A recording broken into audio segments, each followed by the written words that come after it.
Follow your heart. Sinabi ba ng Diyos yan? Hindi. In fact, ang sasabihin ng Bible, the heart is deceitful. Mapanlin lang ang puso. At kaya nga ikaw rin, na dati, sinunod mo ang puso mo sa pagpili ng partner mo noon, ang nagsisisi na ngayon. Follow not your heart. Ang sabi ni Jesus, follow Him. Ang sabi ng Diyos, follow me. Yung pinakamabuti, yung pinakatama, yung pinakadapat. Ang sabi pa natin, believe in yourself. Ang sabi ng Diyos, believe in Him, not in ourselves. Yes, we need confidence. Pero anong kumpiyansa ang magkakaroon tayo kung wala sa buhay natin si Kristo? Ang dami ng mga self-help books sa internet, ang dami ng mga motivational talks. Most of them would not mention a single thing about God. Puro believe in yourself, you can do that, you have what it takes.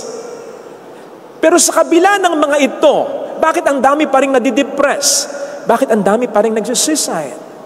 Because we can only do much.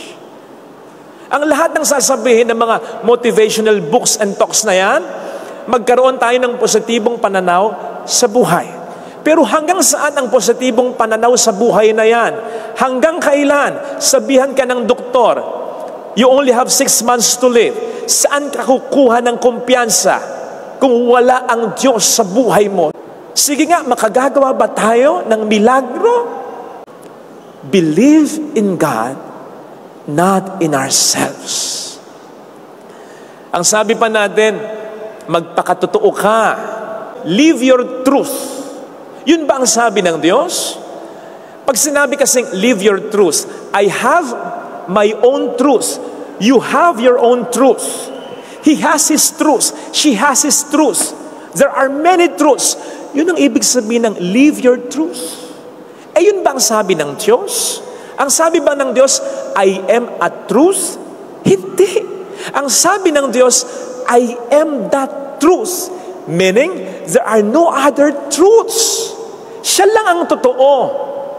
Ang Diyos lang ang magtatakda kung ano ang tama at mali, kung ano ang totoo at hindi.